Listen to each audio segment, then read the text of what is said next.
You've probably heard the cliche that it takes years to become an overnight success, right? Now, usually it's some millionaire or celebrity saying it like it's a motivational quote. But in Brazilian football right now, there's a team proving that line better than anyone. Mirassol Futebol Clube.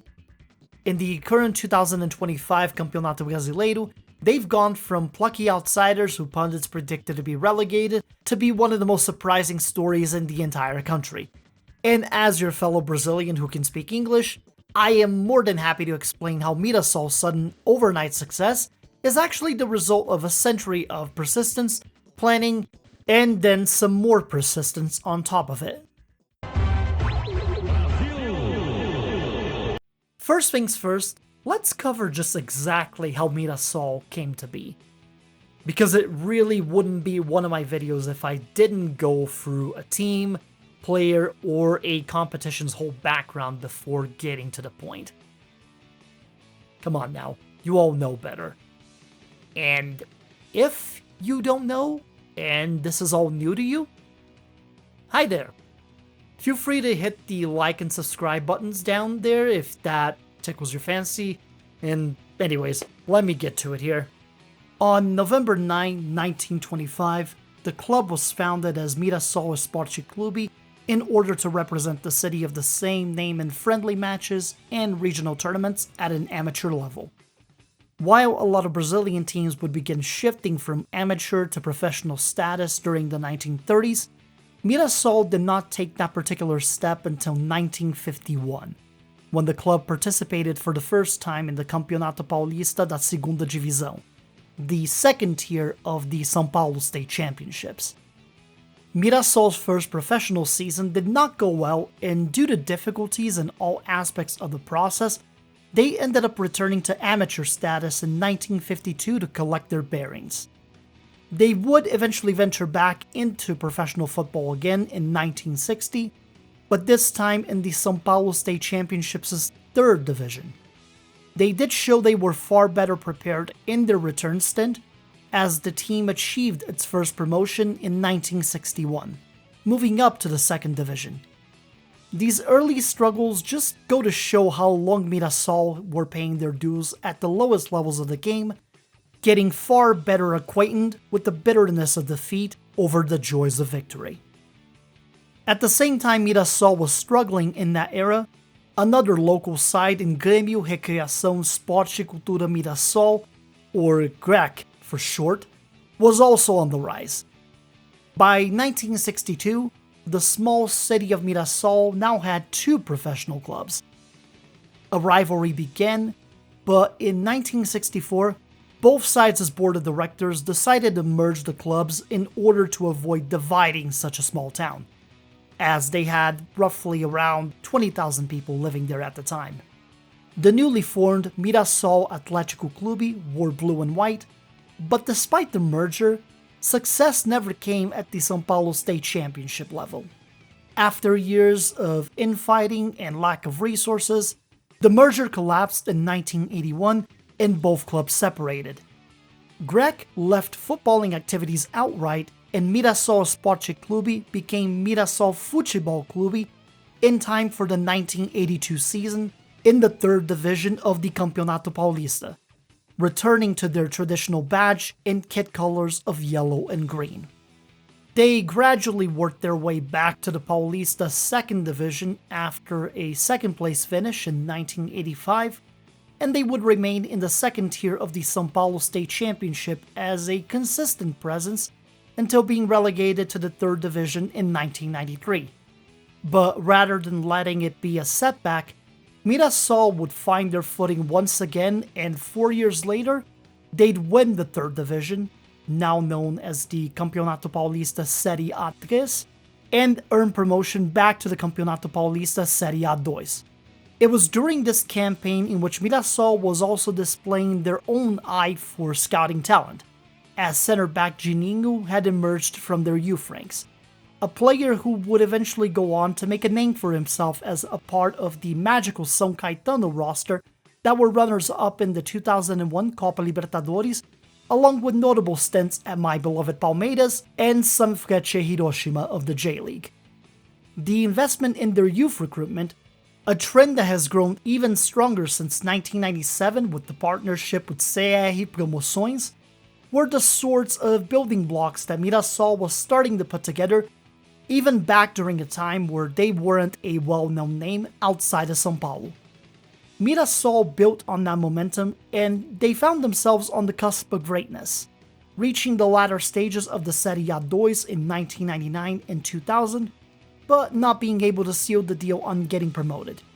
As they ended the 20th century, there was hope that the new millennium would finally see them break through into the elite of São Paulo football. But the start of the 21st century did not go as expected, as Mirassol had only average campaigns in the Paulista Série A 2 from the 2001 and 2002 seasons, ending them in 10th and 6th place respectively. A setback would occur during the 2003 season, as the club would end up relegated to Série A 3 of the Paulista Championship, registering only 2 wins during the 14-game season, despite spending a lot of money to bring in new players and coaches. To their credit, they promptly found their form in the 2004 Série A 3 and returned back to the Paulista second tier after finishing as runners-up, losing the title game to Sertãozinho Futebol Clube. Mirassol would come close to promotion for the next few years, as the format of the second tier of the Paulista had been changed to qualify 4 teams to the first division, and they would be on the outside looking in for the next 2 years. That was until 2007, when the club finally broke through and secured promotion, earning the coveted right to compete for the first time in their history in the first division of the Paulista Championship, or as we call it, the Paulistão.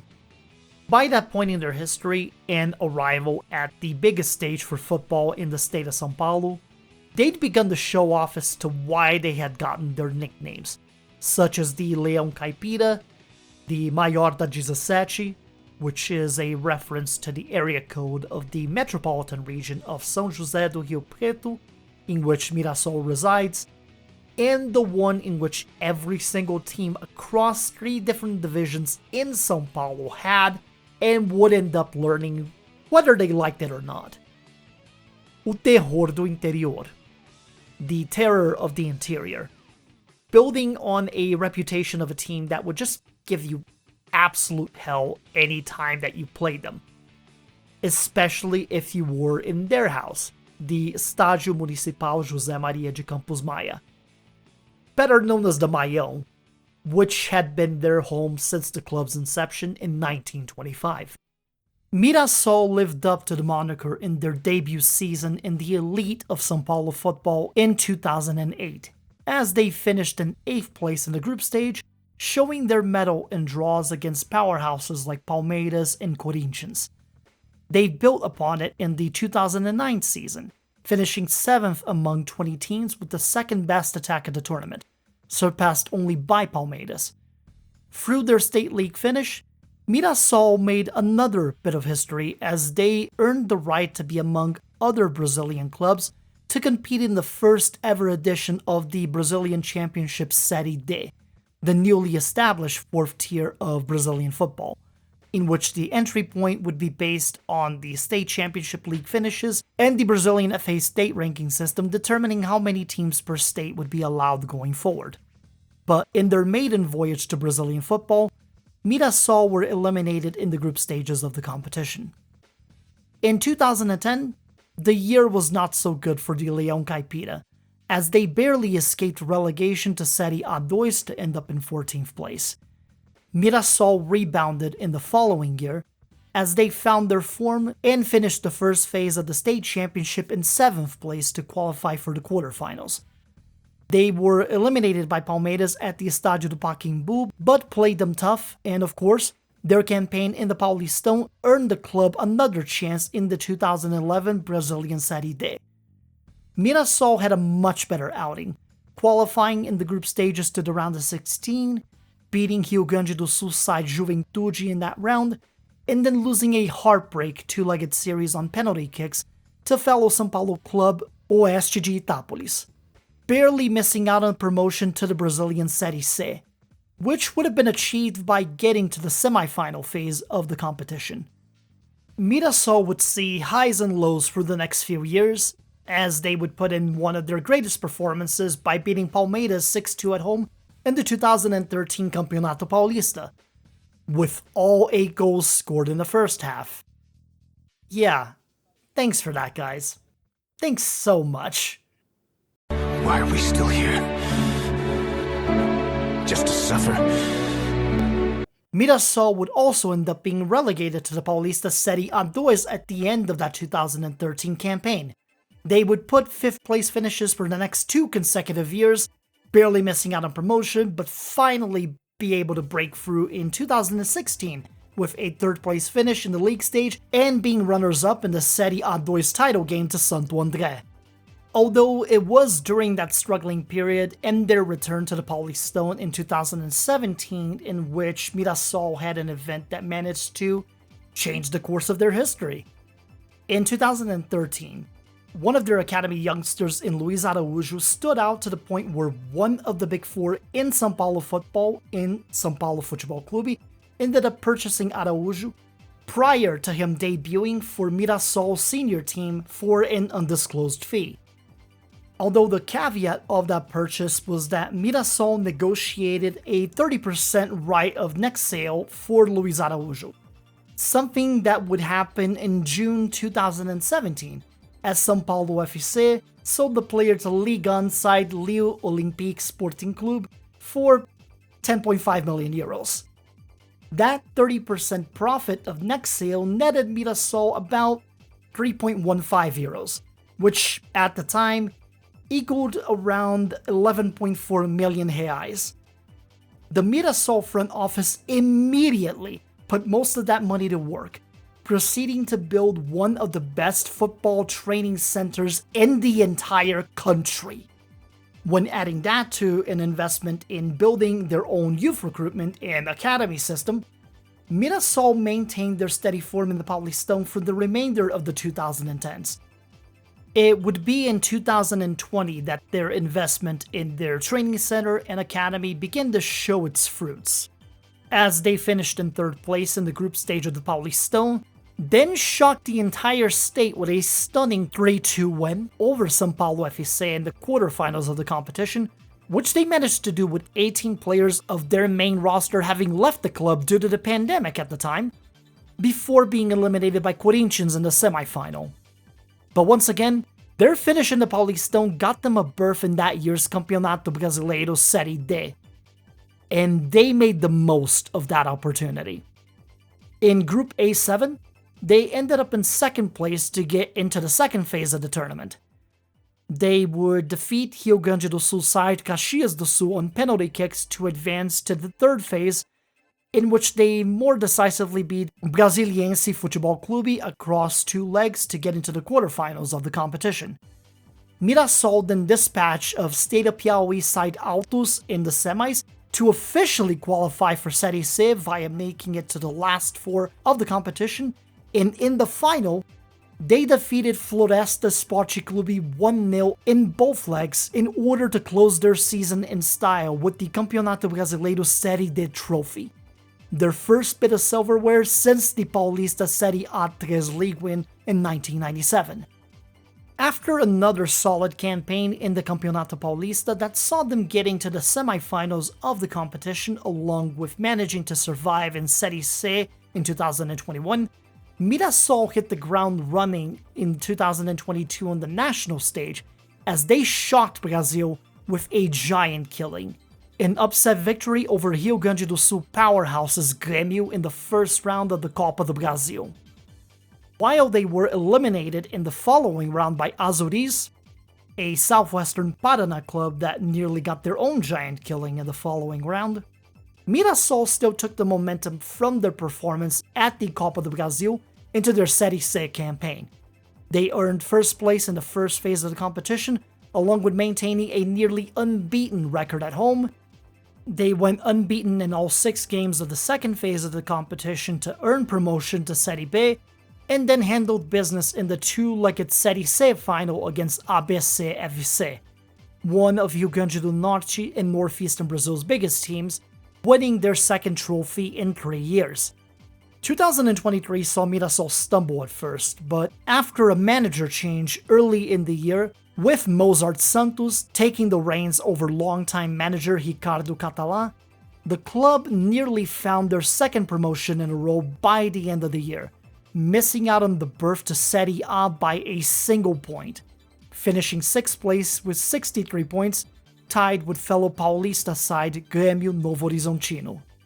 Mozart Santos decided to stay on as manager for another year, and while they had some struggles in the Campeonato Paulista phase of their season, Mirassol's 2024 Campeonato Brasileiro campaign had them firing on all cylinders. They suffered the least amount of losses and goals conceded in the whole competition. Keeper Alex Muralha, along with the defensive corps Lucas Ramon, Zeca, Luiz Otávio, and João Victor, kept a total of 23 clean sheets. Danielzinho was arguably the league's best midfielder, while Chico Kim was a steady presence through any midfield position where he was needed, and Guilherme de la Torre was one of the top scorers in the competition for the Terror do Interior. The only reason they lost out on the Serie B title by a point was because this was the year that Santos, Pelé and Neymar's team, of all teams, had decided to get themselves relegated for the first time in their history to the second tier of Brazilian football. But getting second place in Serie B did come with the best possible consolation prize: an automatic promotion slot to finally play in the top tier of all Brazilian football in their centennial season, the Campeonato Brasileiro Série A. Call it an overnight success if you want, but this was the slowest fast rise in Brazilian football, and by the time season previews started to happen at the beginning of this year for the Brasileirão, well, not a lot of people gave him a chance to do much in the apex of Brazilian football. Esse ano teremos o pior time da história do Brasileirão Série A. E já temos o primeiro rebaixado do Brasileirão de 2025. Mirassol vai ser o saco de pancada na Série A. Mirassol, Bragantino e Sport serão os rebaixados. Aí o que é que danado o Mirassol vai fazer em Série A do Campeonato Brasileiro? Quem merece parabéns são os 3.000 que vão em todos os jogos. Mirassol's transfer business was nothing otherworldly.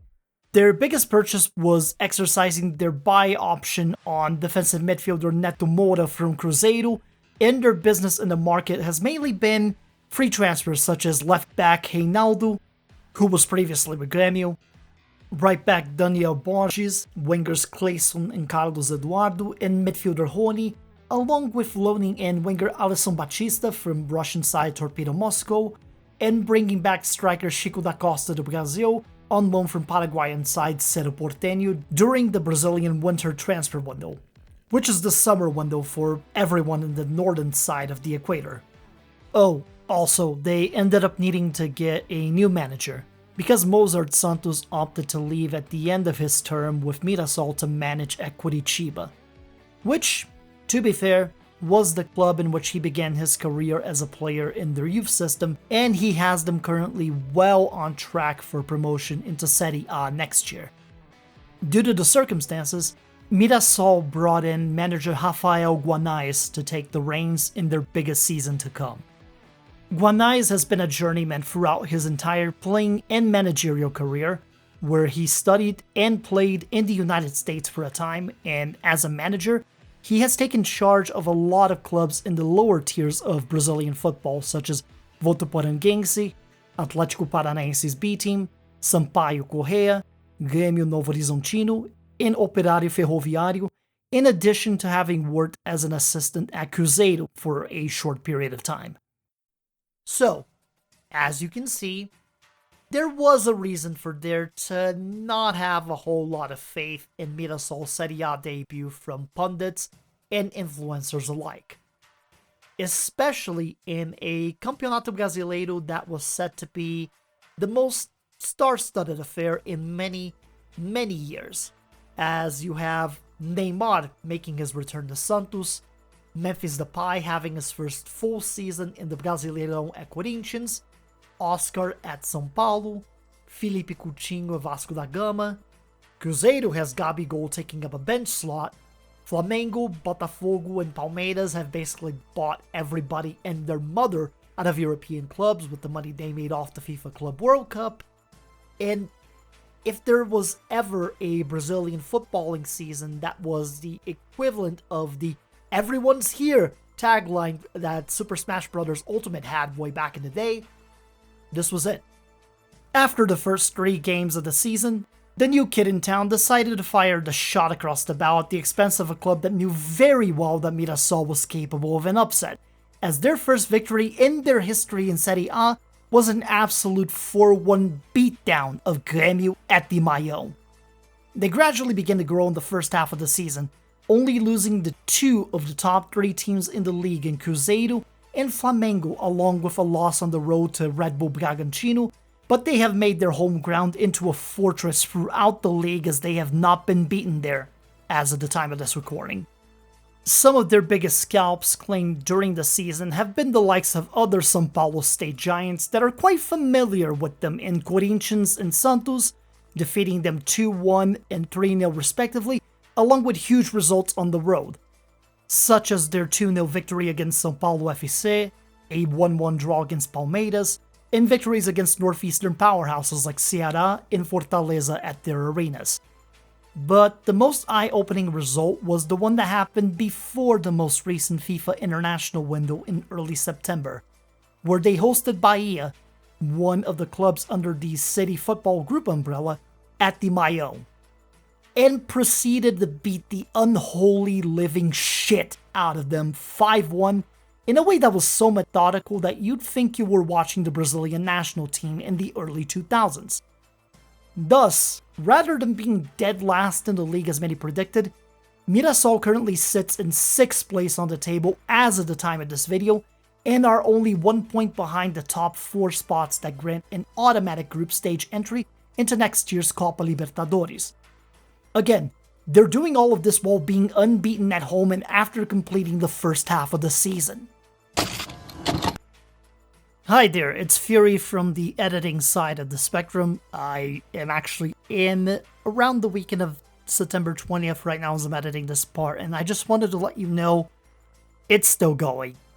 Mirassol came back from the break just 2 weeks ago. They've been on the road for both their most recent games, in which they beat Grêmio 1-0 at their own stadium, and then they just had the craziest game against Botafogo where they were down 3-0 in the first half, and then they scored 3 goals within the first 15 minutes of the second half to draw at 3-3, so they're in 4th now. I just figured that'd be useful information. Anyways, let's get back to the video. In a season where the stories of Brazilian football have been about the big names and clubs with a century's worth of tradition, the fact that a club from the interior of São Paulo and in a city of roughly 65,000 people have been outdoing giants from their own state, let alone from around the country, is a testament to Rafael Guanais and the roster construction at Mirassol. Hi, hello, Editing Fury again. Sorry, I had to do this one more time, as during my editing process, I ended up coming across an article that they did with Rafael Guanais about the things that inspired him to become a manager. Our man here is an avid player of certain games like Elifuchi, Brasfuchi, Championship Manager, and Football Manager, which is very much in the wheelhouse of the videos that I make in this platform. It's just nice to know that there are plenty of us out there in the actual footballing managerial world.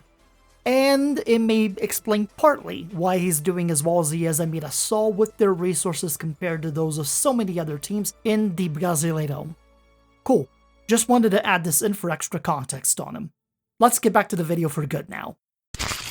It's to the point where a certain amount of Brazilians that are as terminally online as I am have come to call them Mirassol low profile, comparing Mirassol's rise towards the top of the Campeonato Brasileiro to how French side Paris Saint-Germain finally broke through and won the UEFA Champions League without the big stars they used to buy heavily in the past, and with a team that was far more low profile than in previous incarnations. Yes, we're going to ignore the whole part where Paris Saint-Germain are owned by an entire oil country and how they still outspend most of their domestic league on player signings even after Neymar, Messi, and pace merchant Michelangelo left, because the meme is, in fact, hilarious. It's unknown as to how exactly they're going to perform after the international break ends and once the Brasileirão starts up again. The second half of the season is rather infamous for being much tougher than the first half, and throughout seasons, we've seen our fair share of teams melting down completely throughout it. Of course, Botafogo's infamous sprint away from the 2023 trophy immediately comes to mind. But with only 18 games left in their season, if Mirassol can maintain their form, it's highly likely that we're going to see them in next year's Copa Libertadores, the continent's biggest competition. And it may not even be in the qualifying stages, but rather as an automatic group stage entry for a top 4 finish in the Brasileirão, showing the kind of rise in the top tier that we haven't seen a club make since São Caetano took almost the exact same route in the late 1990s to the early 2000s. From long nights in the lower divisions of São Paulo state football to the bright lights in the Brasileirão, Mirassol's story is a reminder that persistence eventually breaks through. Whatever the second half of the season brings, one truth is already clear. Mirassol have earned their place among Brazil's top flight and made a ton of people eat their words. There are far too many stories in Brazilian football of teams that scratch and claw at the lower tiers, fighting for their survival and the right to belong in that pyramid on a daily basis, and a whole lot of them have never broken through the glass ceiling. So, to call Mirassol Futebol Clube an overnight success is almost doing them an injustice, really, because they have got the scars and the struggles of 100 years that have got them to this point.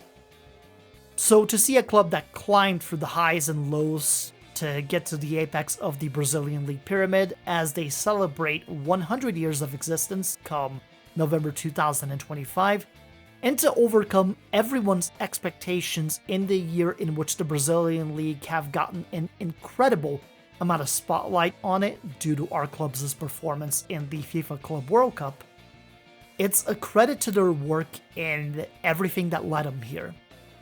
Call it an overnight success, call it luck, but whatever you want to call it, just know that if you have a favorite club in Brazil this year, Mirassol Futebol Clube will likely put the fear of God Almighty himself on your team if they haven't done so already.